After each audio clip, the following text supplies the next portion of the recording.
शब्द और खामोशी पूज्य दाजी द्वारा लिखा गया लेख है जो सहज मार्ग पत्रिका से लिया गया है, जिसे शुरू करते हैं।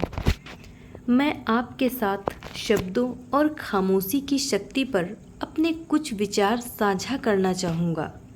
कभी कभी हमारा सामना ऐसे वक्ताओं से होता है जो शब्दों की बौछार कर देते हैं, लेकिन फिर भी श्रोताओं के दिलों में एक भी शब्द नहीं उतरता। इसका कारण यह है कि हम वक्ता के शब्दों की तुलना में उसकी निष्ठा से ज़्यादा जुड़ाव महसूस करते हैं। शब्द महत्वपूर्ण हैं, लेकिन जिस गहराई से वे निकलते हैं वास्तव में उसी से प्रभाव पड़ता है। क्या आपने उन लोगों पर गौर किया है जो अपने पैसे का दिखावा करते हैं? यह दिखाता है कि वे पैसे की कीमत को नहीं जानते हैं। इसी तरह एक बातूनी व्यक्ति शब्दों से दूसरों पर प्रभाव डालना चाहता है और वे शब्द उसके लिए व दूसरों के लिए भी महत्वहीन हो जाते हैं। शब्द और जिस तरीके से उन शब्दों को व्यक्त किया जाता है वह वक्ता के स्वभाव को दर्शाता है।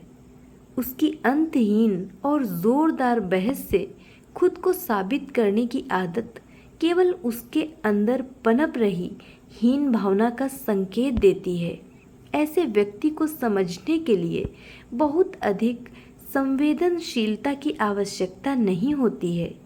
इस तरह की प्रवृत्ति पूरी संस्कृति को भी प्रभावित कर सकती है। वास्तव में यह लक्षण कुछ समुदायों में बहुत अधिक दिखाई दे सकता है और यह भावी पीढ़ियों तक भी पहुंच सकता है। दिल की अच्छाई का सद्गुण भी मानव संस्कृति को प्रभावित कर सकता है और इसका गहरा प्रभाव भी भावी पीढ़ियों तक पहुंच सकता है। तो हम शब्दों के महत्व और उनमें निहित जीवंतता के विषय पर वापस आते हैं। शब्दों में जीवंतता होती है जो इस बात पर आधारित होती है कि किस गहराई से वे शब्द बोले जा रहे हैं और कितने लंबे समय तक वक्ता के हृदय में उनका मंथन होता रहा है, उसका भी योगदान रहता है। शब्दों में निहित भावना जितने गहन स्तर से उभरती है उतना ही गहरा उसका प्रभाव होता है। कोई भी इसे गढ़ नहीं सकता। निसंदेह शब्दों और भावनाओं को बढ़ा चढ़ाकर बताया जा सकता है और उन्हें नाटकीय बनाया जा सकता है, लेकिन उनका प्रभाव सीमित ही रहेगा। एक ऋषि के और एक नाटककार के शब्दों के बीच के अंतर को हम आसानी से समझ सकते हैं। यह ईमानदारी और अभिनय के बीच का अंतर है। भगवान कृष्ण, अष्टावक्र, कबीर साहब, गुरु नानक, पैगंबर मुहम्मद, भगवान यीशु, चैतन्य महाप्रभु और वैदिक काल के कई ऋषियों के शब्द जीवित रहते हैं और कई वर्षों के बाद भी सुने जाते हैं। दूसरी ओर जो शब्द सतही चेतना से उभरते हैं उनका प्रभाव लंबे समय तक नहीं रहता।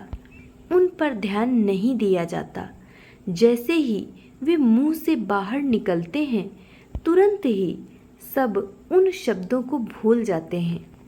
इस प्रकार हम महत्वपूर्ण और महत्वहीन शब्दों के बीच तथा सच्चे और झूठे शब्दों के बीच अंतर देखते हैं। उदाहरण के लिए गपशप और कुछ नहीं है, बस शब्दों का एक ऐसा तूफान है जो मंद बुद्धि वाले व्यक्तियों के दिमाग रूपी समुद्री सतह से गति प्राप्त कर अन्य मंद बुद्धि वाले व्यक्तियों पर असर डालता है। यह सिलसिला लगातार चलता रहता है। फिर भी कोई भी व्यक्ति किसी जीवन बदलने वाले अनुभव से प्रभावित नहीं होता। गप में न तो चेतना है और न ही ज्ञान, क्योंकि इसमें एक वस्तुपरक दिमाग के सतहीपन से निकली बात को बढ़ा चढ़ाकर प्रस्तुत किया जाता है। गपशप और दोष निकालना साथ साथ चलते हैं। गपशप करने के लिए दो लोगों की ज़रूरत होती है, अन्यथा आप किस बारे में गपशप कर सकते हैं? ऋषियों के शब्द उन दिलों पर गहरा प्रभाव डालते हैं जो आवरणों से ढके नहीं हैं। उनके शब्दों के बोले जाने के बहुत समय के बाद भी उनमें हमें जागृत करने की शक्ति होती है और वे हमें गहराई तक छू जाते हैं। बड़ी संख्या में लोगों को जागृत करने की शक्ति रखने के बावजूद ऐसा लगता है जैसे उन शब्दों को सुनकर लोगों के कान पर जूं नहीं रेंगती। इस कहावत से मेरा तात्पर्य है कि ऐसे दिल बहुत सारे आवरणों से ढके होते हैं जो ऋषियों के शब्दों को इन परतों के पार नहीं जाने देते। ये परतें अनेक प्रकार की होती हैं, जिसकी शुरुआत ईर्ष्या और पूर्वाग्रह से होती है। यह पूर्वाग्रह और केवल पूर्वाग्रह ही है जिससे ईश्वरीय सृष्टि में शत्रुता पैदा होती है। व्यक्ति की परिपक्वता और आध्यात्मिक आयाम के अनुसार उसके लिए शब्द का अर्थ बदलता जाता है। उदाहरण के लिए प्रेम और ईश्वर जैसे शब्दों का जो अर्थ भगवान यीशु या संत कबीर जैसी हस्तियों के लिए होगा, वह आध्यात्म के क्षेत्र में किसी नौसिखिए के लिए बिल्कुल अलग होगा। जब आप अशांत होते हैं तब क्या आपके लिए ऐसे उदात्त शब्दों की कदर कर पाना संभव है? इतना दूर क्यों जाएं? जब आप बेचैन होते हैं तब क्या आप अपनी खुद की आंतरिक आवाज़ की कदर कर पाते हैं? एक शांत तरंग रहित मन में ही हम खुद को स्पष्ट रूप से देख पाते हैं।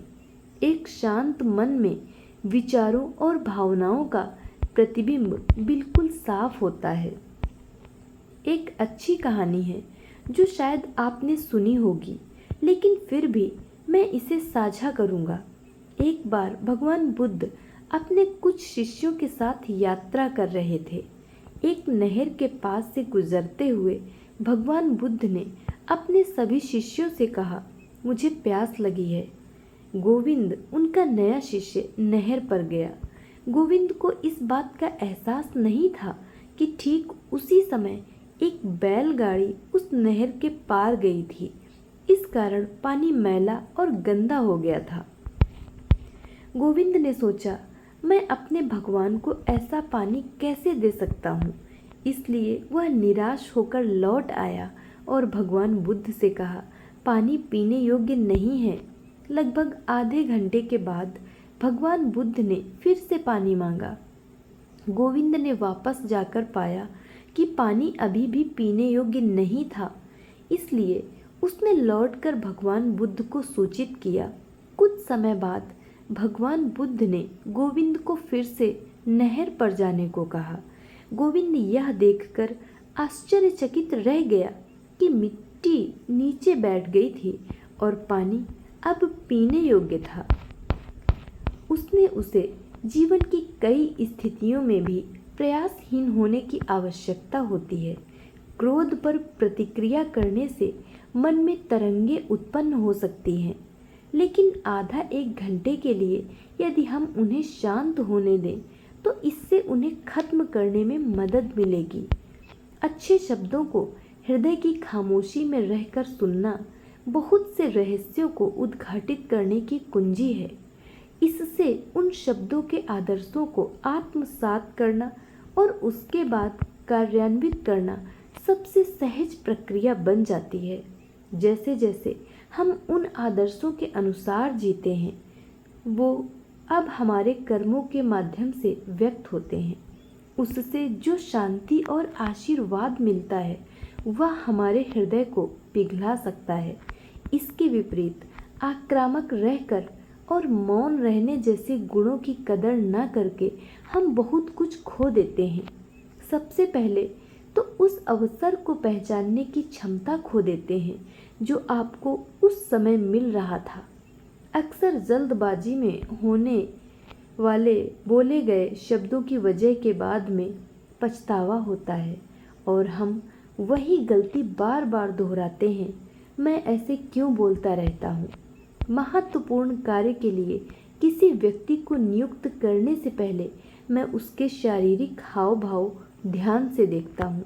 मैं उस व्यक्ति को सहज महसूस कराने के लिए कॉफ़ी या चाय प्रस्तुत करता हूँ, ताकि जो भी उसका डर हो वह दूर हो जाए। कुछ लोगों को सहज महसूस कराने के मेरे प्रयासों के बावजूद भी वे इधर उधर देखते हैं, उनके पैर छटपटाते रहते हैं और वे अपनी उंगलियां चटकाते हैं। एक व्यक्ति जितना अधिक बेचैन होता है, उतना ही वह दूसरों को यह समझाने की कोशिश करता है कि वह इसके ठीक विपरीत है और अलग अलग तरह की बातों से प्रभावित करने की कोशिश करता है। चिंता को छुपाने के उनके सभी प्रयास वास्तव में उनके मन को और अधिक बेचैन कर देते हैं। इसलिए मैं दूसरे उम्मीदवार को बुला लेता हूँ।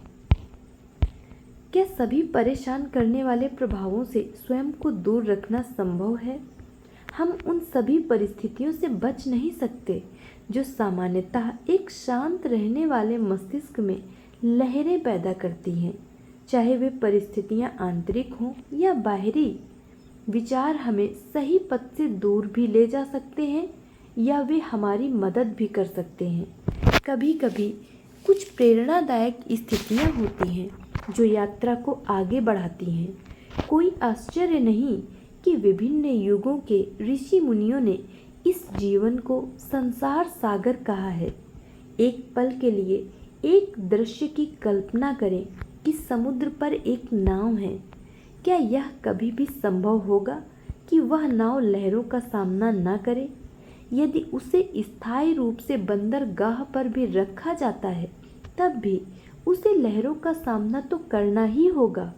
लहरें नाव को हिला सकती हैं, लेकिन अगर उसका लंगर सही ढंग से डाला गया है तो उसका कोई नुकसान नहीं होगा। ध्यानमयी मन एक नाव की तरह होता है जिसका लंगर डला होता है। इसका लंगर क्या है? वह लक्ष्य जिसे प्राप्त करने की कोशिश की जा रही है। यदि लक्ष्य की ओर पूरा ध्यान नहीं दिया जाता तो मन की नाव लंगर रहित ही रहती है और हल्की सी हवा भी इसे पलट सकती है। फिर भी मन रूपी वाहन एक स्थान पर हमेशा के लिए लंगर डाले रहने के लिए नहीं है, क्योंकि तब किसी भी यात्रा की कोई संभावना नहीं होगी। इस संसार सागर को इस छोर से उस छोर तक पार करना ही होता है। ऐसी यात्रा में बड़ी और छोटी दोनों प्रकार की लहरों का सामना करना पड़ता है। बिना लहरों और हवा के एक नाव आगे नहीं बढ़ सकती है। हमें इसका उपयोग पाल और पतवार को सही दिशा में रखते हुए अपने इच्छित गंतव्य तक पहुंचने के लिए करना होता है। सागर के इस छोर पर जिस लंगर ने अब तक हमें अपने गंतव्य तक सुरक्षित पहुंचाने के लिए करना होता है, सागर के इस छोर पर जिस लंगर ने अब तक हमें सुरक्षित रखा था उसे उठाना ही होगा, क्योंकि इस छोर से गहरा लगाव हमें बिल्कुल भी आगे नहीं बढ़ने देगा। हमें पाल और पतवार को ठीक रखना होगा तथा नाव की गति और वजन भी बिल्कुल सही होने चाहिए। भावनाओं के बोझ से दबे हुए भारी दिल तैर नहीं सकते, वे बोझ के कारण डूब जाएंगे। यही कम सामान के साथ यात्रा करने की बुद्धिमत्ता है। पुराने समय में ध्रुव तारा सभी नाविकों का मार्गदर्शन करता था और फिर दिशा सूचक यंत्र कंपास आया। एक आध्यात्मिक यात्री के लिए ध्रुव तारा या दिशा सूचक यंत्र क्या होगा? पुराने दिनों में हृदय को उस लक्ष्य का अनुसरण करने के लिए प्रशिक्षित किया जाता था जिसे ऋषि ईश्वरीयता के रूप में जानते थे। आज हम ईश्वरीयता शब्द की जगह दिल की आवाज़ कहना पसंद करते हैं। दिल की आवाज़ हमें स्वामित्व और नियंत्रण का झूठा एहसास दिलाती है।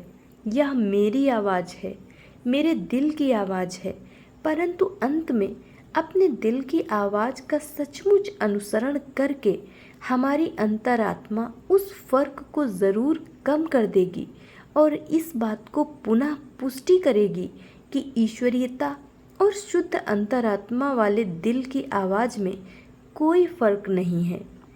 जब दिल हमारा ध्रुव तारा बन जाता है तब दिल सही और गलत में आसानी से फर्क कर पाता है। इसकी ईश्वरीय आवाज़ हमारा मार्गदर्शन करने के साथ साथ दूसरों को भी प्रभावित करती है, क्योंकि इसके शब्द चिरकाल तक जीवंत रहते हैं। धन्यवाद।